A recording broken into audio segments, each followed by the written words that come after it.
अस्सलाम वालेकुम स्टूडेंट्स। आज हमारा टॉपिक है the Mauryan empire. Mauryan empire Hindustan के अंदर एक एम्पायर थी, एक बादशाह थी। इसके जो फाउंडर थे वो थे चंद्रगुप्ता मौर्य। कौन? चंद्रगुप्ता। चंद्रगुप्ता मौर्य ये इस एम्पायर के फाउंडर थे। ये याद रख लीजिएगा, ठीक है। अच्छा, ये जो एम्पायर है ये तकरीबन 272 बीसी से स्टार्ट हुई थी और 298 बीसी तक ये चली थी। चंद्रगुप्ता मौर्य के बारे में थोड़ा सा हम जान लेते हैं कि ये माना जाता था कि Chandragupta belong to peacock tamers. ठीक है जी, पीकॉक जिसको हम उर्दू में मोर बोलते हैं। अब इसका जो ख़ानदान था या इसकी जो फैमिली थी, उनको ये माना जाता था कि वो पीकॉक के टैमर थे। टैमर मींस जो पीकॉक को पालते थे, उनका ख्याल रखते थे, उनकी तरबियत करते थे। तो उससे इनको नाम मिला मोर। मोर से मौर्य, ठीक है। मोर को पालते थे इसकी फैमिली, इसलिए इसको मिला, चंद्रगुप्ता को नाम मिला चंद्रगुप्ता मौर्य। और फिर इसकी वजह से इस बादशाहत का नाम भी द मौर्यन एम्पायर पड़ा। ठीक है, तो आपको पता चल गया कि ये नाम क्यों मौर्य है लास्ट में। वो इसलिए है क्योंकि ये मोर से निकला हुआ लफ्ज़ है, और मोर से निकला हुआ इसलिए है क्योंकि इसका जो ख़ानदान था वो मोर को जो है पालते थे, मोरों को, और उनकी तरबियत भी करते थे। ठीक है जी। अच्छा, इसका जो साउदर्न पार्ट था ना इस बादशाहत का, कौन सा part? Southern part. Southern part में इनकी बादशाहत नहीं थी। वहाँ पे नंदा फैमिली जो है हुकूमत करती थी। बाकी पार्ट्स पे इनकी हुकूमत थी, लेकिन साउदर्न पार्ट पे इनकी हुकूमत नहीं थी। वहाँ पे नंदा फैमिली की हुकूमत थी। तो नंदा फैमिली को जो है चंद्रगुप्ता ने क्या किया? किल करवा दिया। और फिर वहाँ पर भी इन्होंने अपनी बादशाहत कायम की। इससे हमें अब ये पता चला कि he wanted to expand his kingdom. ठीक है जी। इसने काफ़ी ज़्यादा जो है स्मॉल किंगडम्स को भी जो है ऑक्यूपाई किया, यानी छोटी छोटी बादशाहतों पे इसने जो है हमला किया, उनको ऑक्यूपाई किया, ताकि इसकी जो बादशाहत है इंडिया में काफ़ी ज़्यादा फैल जाए। ठीक है जी, आगे बढ़ते हैं इसके बारे में। अच्छा, ये आपको एक बहुत मज़े की बात बताऊं कि इंडिया के अंदर ये फर्स्ट एम्पायर था, मौर्यन एम्पायर। ठीक है, इससे पहले कोई एडमिनिस्ट्रेशन वगैरह नहीं थी। ही वाज द फाउंडर और पायोनियर। पायोनियर जो है वो फाउंडर को कहा जाता है, या एक्सप्लोरर को कहा जाता है, या पर्सन हु इंट्रोड्यूस समथिंग उसको कहा जाता है। तो ये पायोनियर ऑफ एडमिनिस्ट्रेशन भी इनको कहा जाता है। किनको कहा जाता है? चंद्रगुप्ता मौर्य को। ठीक है जी। ये यानी इंतज़ामिया जो है इन्होंने स्टार्ट की थी किसी मुल्क के अंदर, यानी इंडिया के अंदर पहले ऐसा कुछ भी नहीं था। अच्छा, इनका एक एडवाइज़र था, जैसे वज़ीर बोलते हैं, तो इनका एक वज़ीर था जिसका नाम था कौटिल्य। अब ये कौटिल्य से बहुत ज़्यादा अटैच था और ये हर मशवरा उसी के साथ करता था। ठीक है, क्यों? क्योंकि इसने क्या किया था, एक किताब लिखी थी, रॉट अ बुक। अब उस बुक का नाम क्या था? बुक का नाम था अर्थशास्त्रा। अर्थशास्त्रा।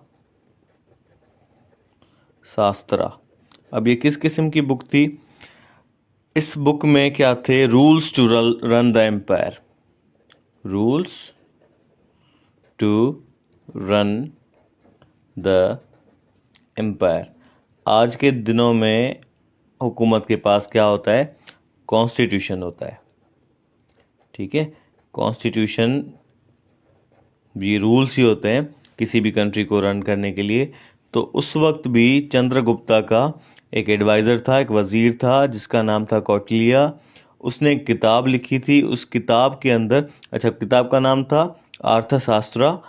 उस किताब के अंदर रूल्स थे टू रन द एम्पायर, और उसी किताब के बुनियाद पे ये पूरे कंट्री को रन करते थे। ठीक है जी। अच्छा, आगे बढ़ते हैं। इन्होंने एक और काम किया, टू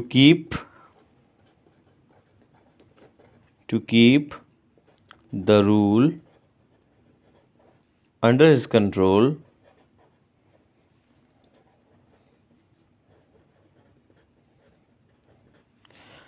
इस पूरे कंट्री को कंट्रोल में रखने के लिए इसने क्या किया, he divided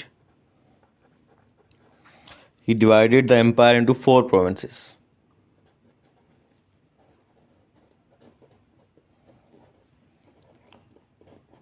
into 4 provinces.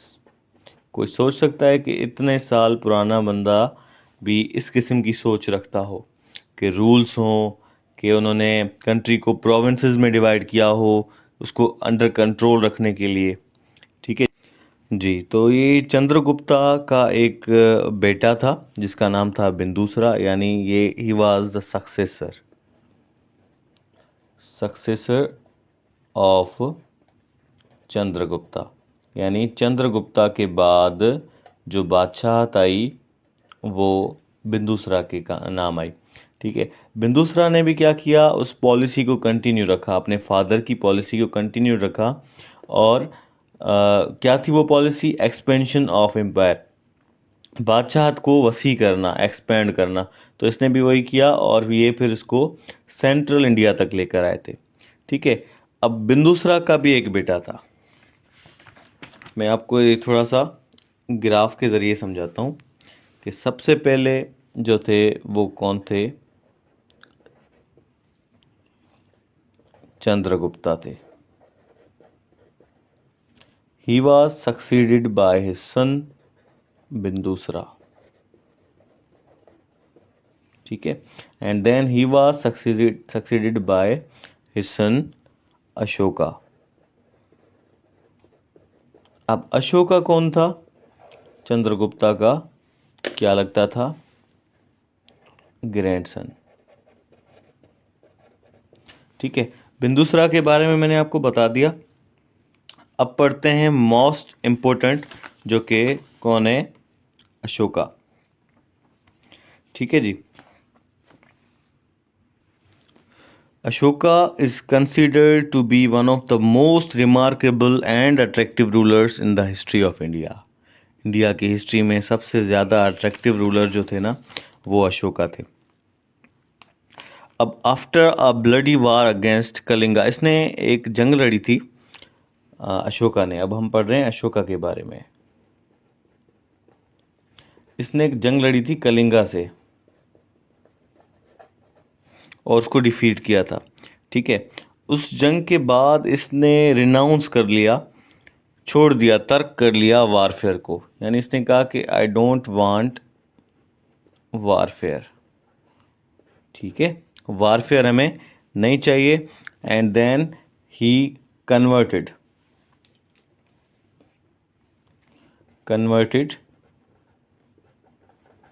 From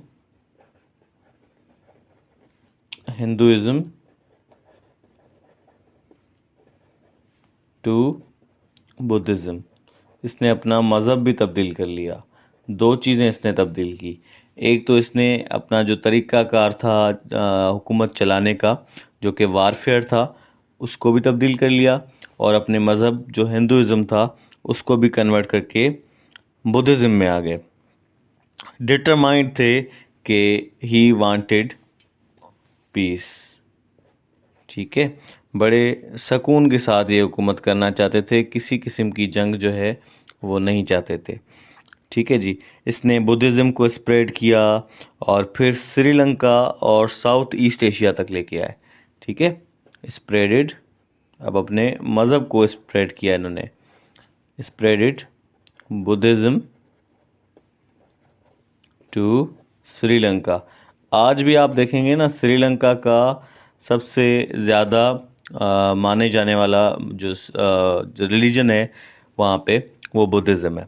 Sri Lanka तक ये बुद्धिज़्म कौन लेके आए? अशोका लेके आए, ठीक है। और फिर साउथ ईस्ट एशिया तक भी ये लेके आए थे, सॉरी, ठीक है। अच्छा, यहाँ ही तक नहीं, ग्रीक स्पीकिंग किंगडम्स तक, यानी वेस्ट में, इन द वेस्ट में ग्रीक जहाँ पे लैंग्वेज यूज़ होती थी, ग्रीक स्पीकिंग किंगडम्स,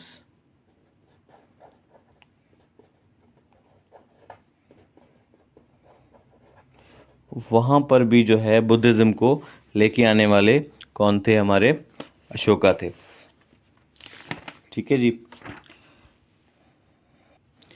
अशोका के कुछ मेन पॉइंट्स हैं, वो पढ़ेंगे, फिर हम अपने अपने लेक्चर को यहाँ पे ख़त्म करेंगे और फिर अगले लेक्चर में जो है इसी को कंटिन्यू रखेंगे, ठीक है। अच्छा, इसने क्या किया अपनी किंगडम में, अपनी बादशाह में जो इसने काम करा है वो ये थे, ही बिल्ट रोड्स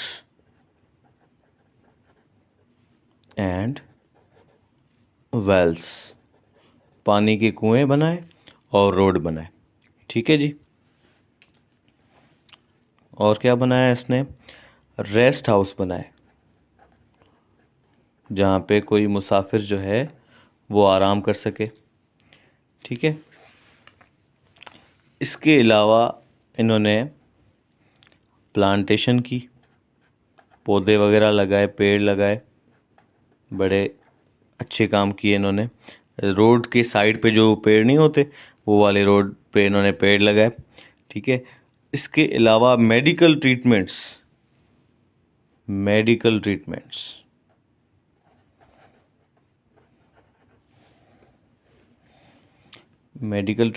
भी इन्होंने स्टार्ट की, सिर्फ इंसानों के लिए नहीं, ह्यूमन प्लस एनिमल्स के लिए भी इन्होंने जो है मेडिकल ट्रीटमेंट स्टार्ट की, ठीक है। He was the first empire builder of ancient India. मैंने आपको कहा ना, ये मौर्यन एम्पायर जो था, ये फर्स्ट एम्पायर थी इंडिया के अंदर, ठीक है जी। आज के लिए इतना ही, नेक्स्ट लेक्चर में इसी को कंटिन्यू किया जाएगा।